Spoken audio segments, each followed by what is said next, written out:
Assalamualaikum warahmatullahi wabarakatuh.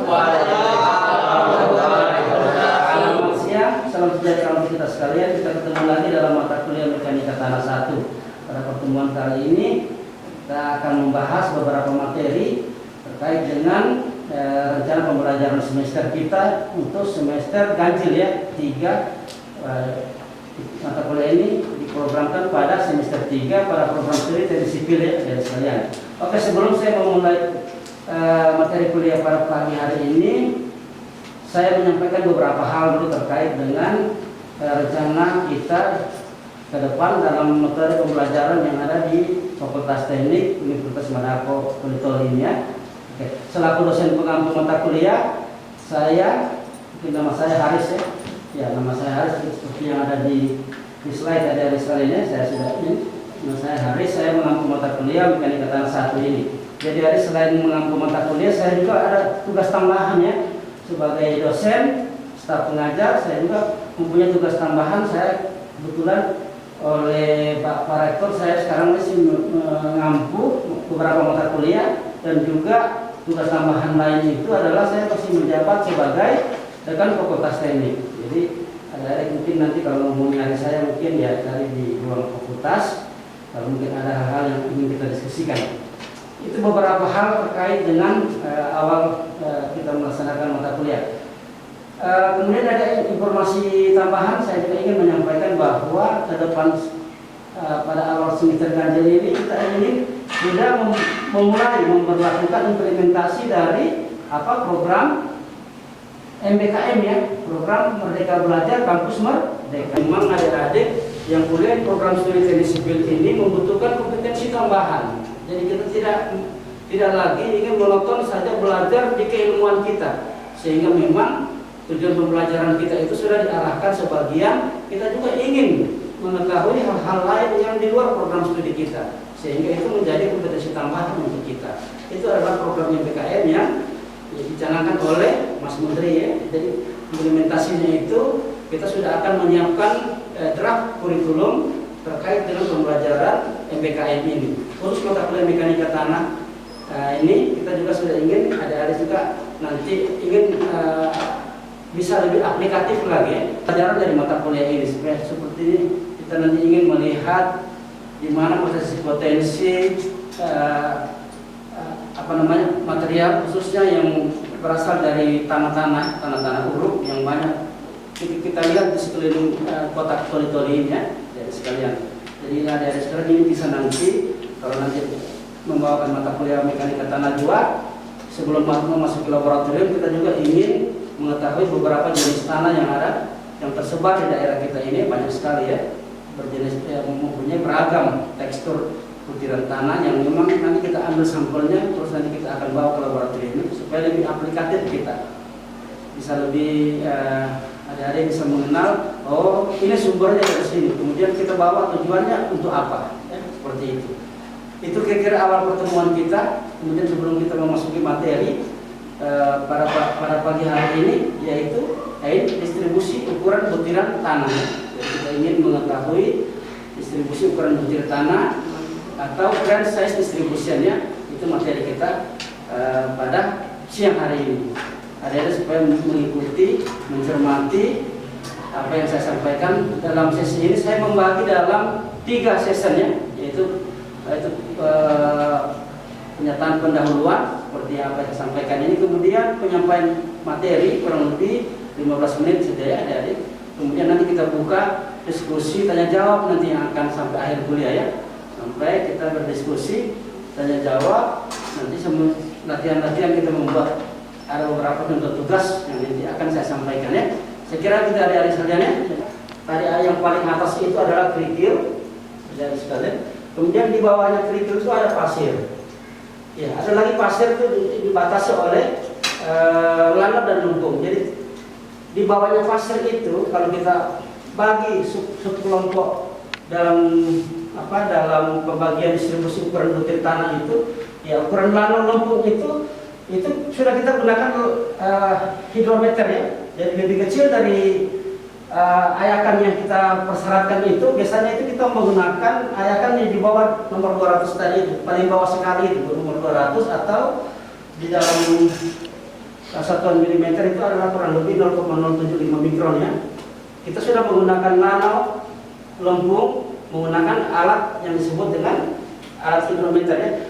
Di atasnya itu, adik-adik sekalian, di atasnya itu kita menggunakan analisa saringannya. Ya, analisa saringan kering maksudnya ini. Tentu ada analisa saringan basah ya. Itu ada dua. Ya, kemudian catatannya, adik-adik, ini contoh ya, contoh. Kalau ayakan nomor 4 misalnya itu berarti dalam 1 inci, persegi ya, itu ada 4 lubangnya. Nanti sebentar saya jelaskan. Ya, jadi ini kita menggunakan alat-alat semua yang ada di laboratorium kita ya. Ya, kira-kira ini gambarnya. Ini tadi yang saya melihatkan gambar 31 tadi. Ini contoh gambar ayakan yang US standar tadi. US standar itu, ini contoh ayakannya. Ini kira-kira gambarnya. Ini baru gambar, nanti kita bisa lihat ada di laboratorium kita. Itu tersedia alat-alat ini ya. Itu ada.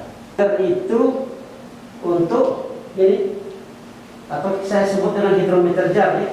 Ini alat ini digunakan kalau dalam bahasa biasanya kita gunakan ini namanya gelas ukur ya. Hidrometer jar itu adalah gelas ukur yang berbentuk memanjang ya, bulat memanjang. Ini kita gunakan untuk mengukur banyak fungsinya ya, mengukur berapa kebutuhan air yang kita gunakan untuk keperluan kita menguji di dalam laboratorium ya. Ini alat hidrometer yang sebelah kiri ya.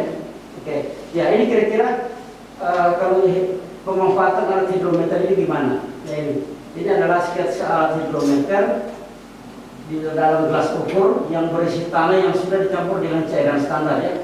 Ya, jadi gelas ukur tadi ini dimanfaatkan ya diisi. Jadi alat hidrometernya itu tadi itu masuk di dalam hidrometer jar tadi itu ya. Jadi dia masuk ke gelas tadi itu. Jadi masukkan di situ. Ya, kemudian nanti ada prosedur pengujiannya ya. Tentu sudah berisi tanah dari misalnya ini seperti gambar yang isi tertera ini berisi tanah. Kemudian dari jenis lano dan maupun lempungnya ini bisa kita gunakan tanah-tanah yang masuk ke dalam pengujian analisa hidrometer ini. Gitu ya. Ya.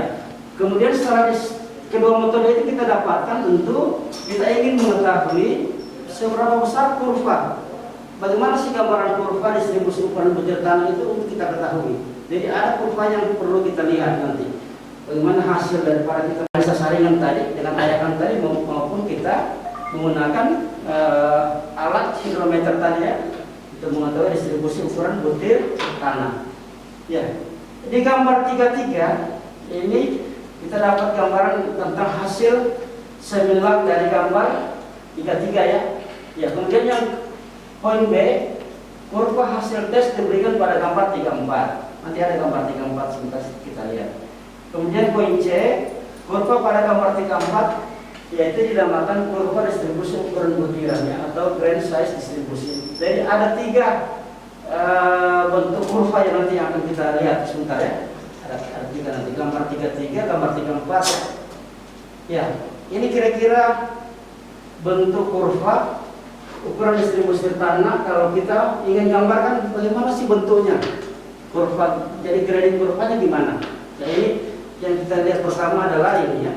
Ya, yang merah pertama ini adalah menandakan bahwa maksimum size persen lolos dari maksimum size butiran itu ada di situ ya. Yaitu ada di yang titik pertama. Kemudian yang sampai yang ke bawah ya. Ya ini. Saya gambarkan terus saja dulu ya, biar ada dilihat. Ya.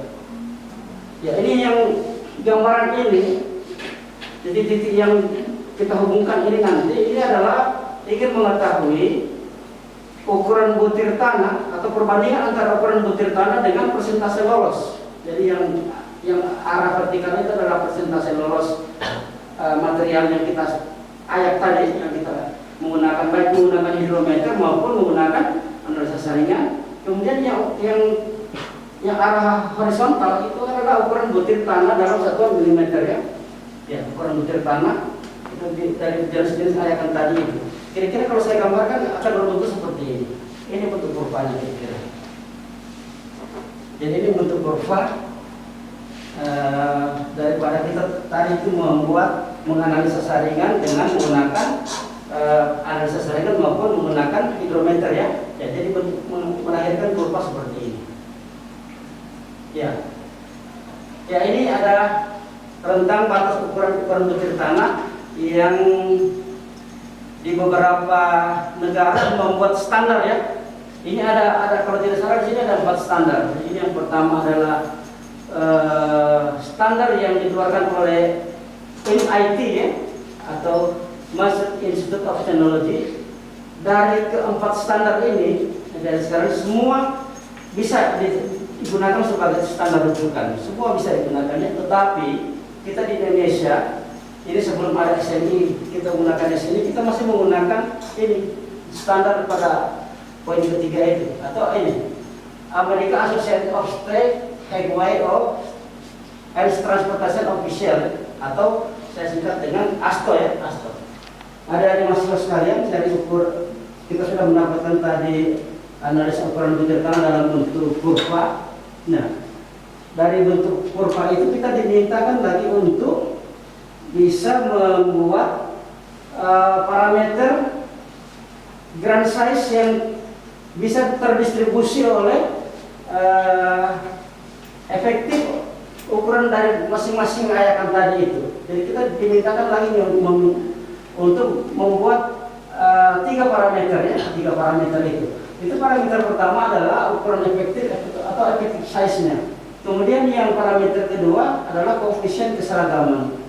Kemudian parameter ketiga adalah koefisien gradasi atau gradation koefisiennya.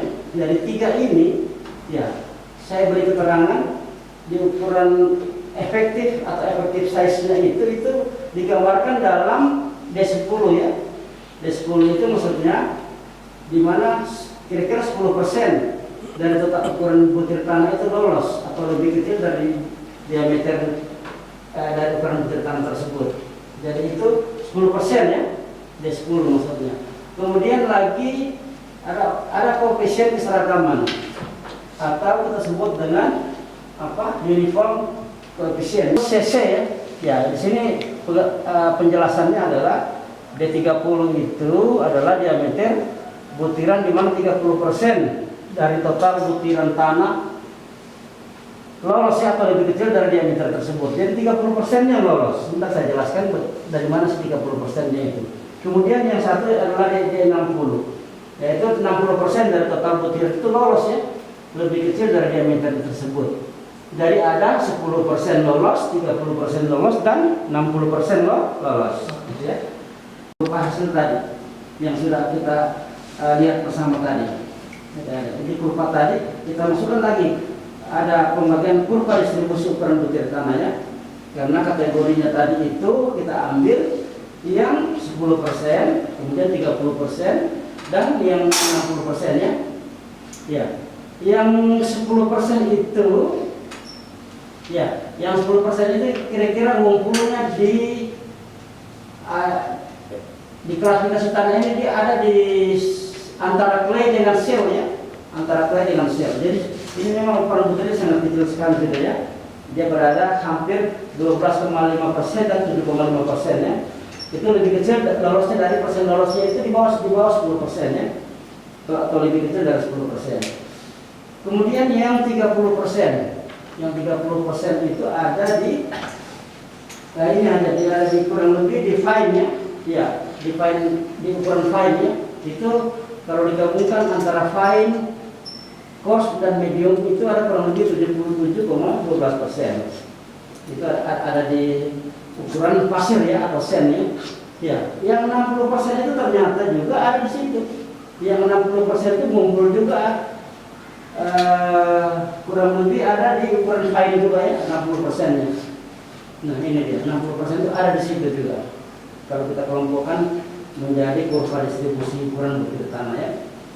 Ya, jadi banyaknya ngumpulnya di ukuran medium ya. Nah, yang grevel, pertanyaan yang grevel itu sedikit sekali ya, dari sekalian. Itu cuma 2,89%. Yang kasar itu, persen lolosnya kecil sekali ya. 2,89% saja dari ukuran butirnya. Oke, ini adalah bentuk bentuk kurva yang dikelompokkan dalam 3 grup ya. Sebenarnya kurva grading itu semua memenuhi syarat, cuman pengelompokannya itu kita bagi dalam 3 ya. Yang pertama adalah itu gap grading ya. Yang gap grading ini yang biasa kita temui kalau kita menganalisa suatu hayakan tanah. Gap grading itu artinya ya ini ukuran butir terbagi rata. Ini yang ideal sebenarnya, yang well grading ini ya. Ya, kalau uniform grading ini ya, tanah yang ukuran butirnya itu hampir sama. Jadi ngumpulnya halus semua. Tidak ada kasarnya. Kalau yang kasar semua, kalau yang halus semua. Jadi yang well grading ini yang terbagi rata. Jadi ada yang tanah yang berbutir kasar, juga ada yang berbutir halus ya. Jadi terbagi rata. Nah, itu maksudnya pengelompokan gap grading, well grading dan uniform grading ya. Ya, kira-kira kalau saya gambarkan dalam bentuk kurva akan jadi begini bentuk kurvanya. Yang mana uniform grading, yang mana well grading? Gap grading dulu, adik-adik. Kita lihat gap gradingnya. Ini coba, yang gap grading itu yang saya bilang tadi ada sebagian material yang hilang, itu bentuknya seperti itu ya bentuknya.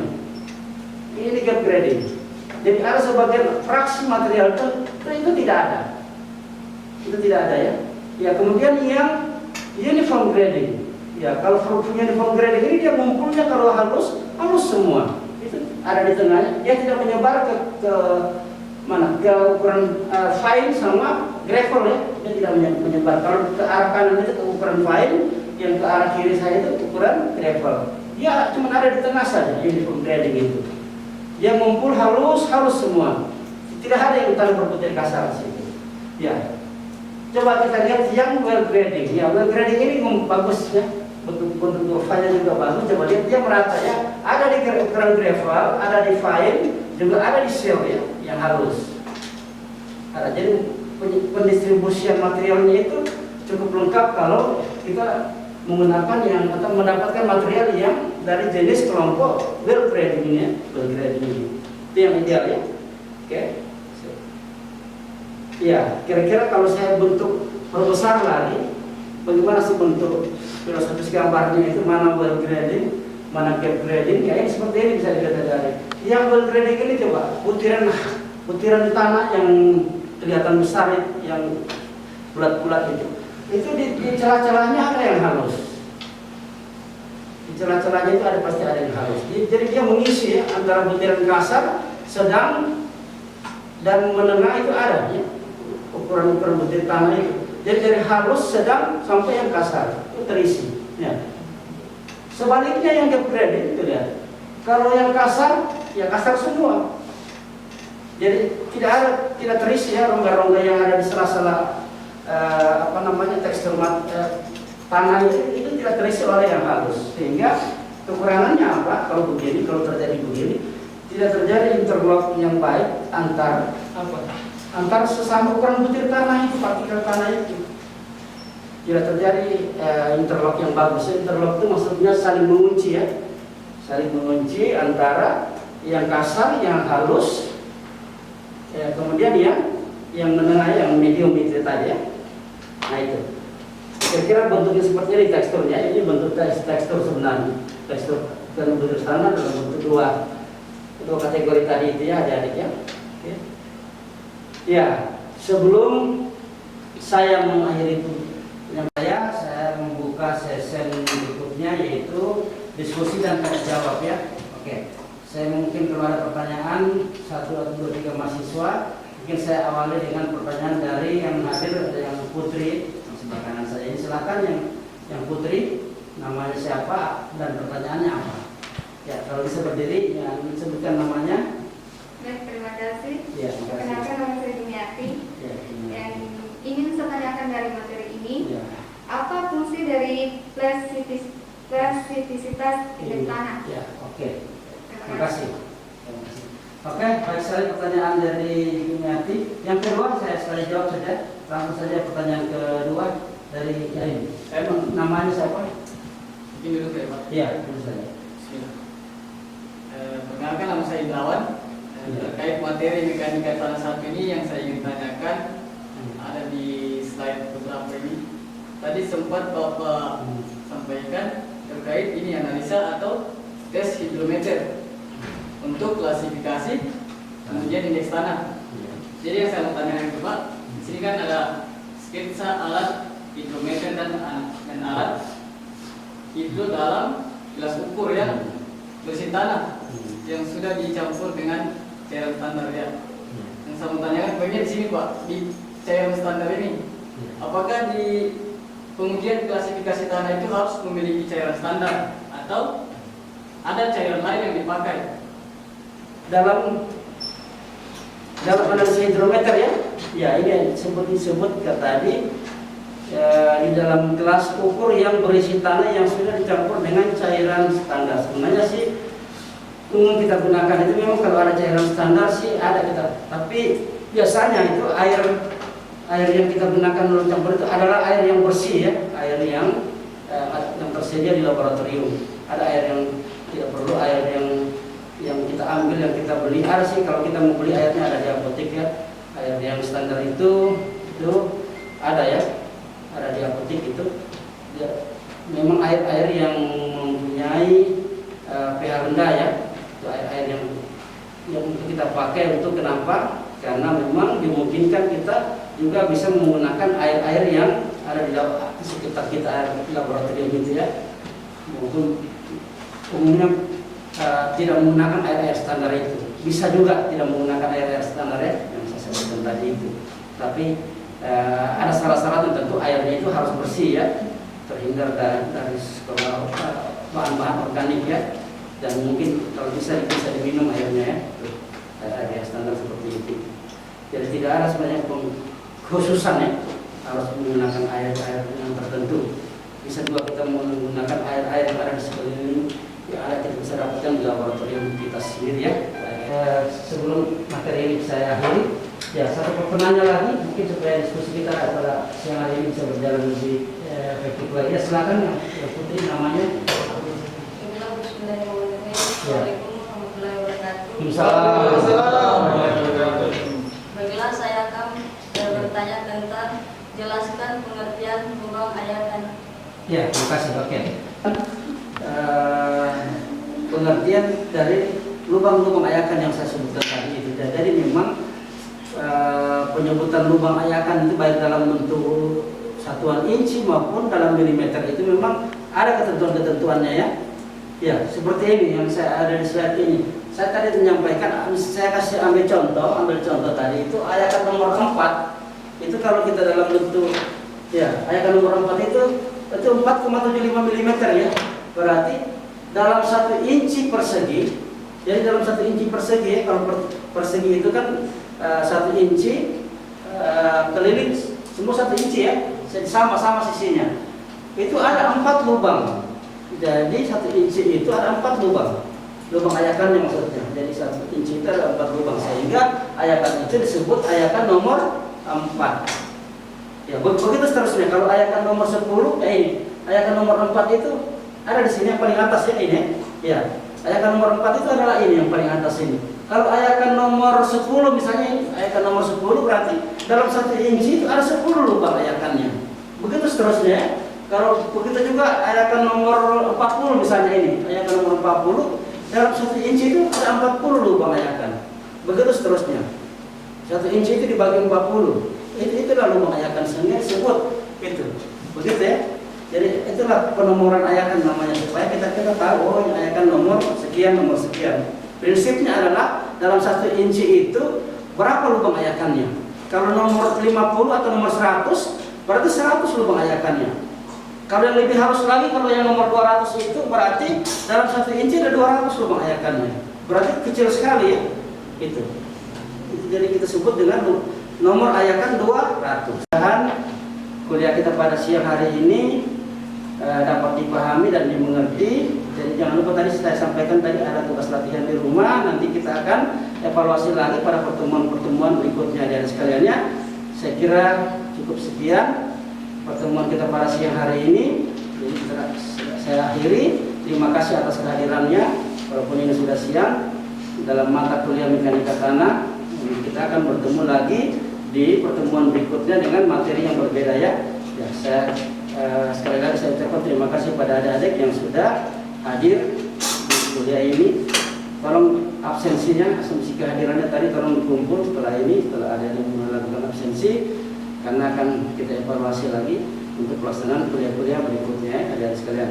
Saya kira demikian, saya akhiri. Wabillahi taufiq wal hidayah. Wassalamualaikum warahmatullahi wabarakatuh. Selamat siang.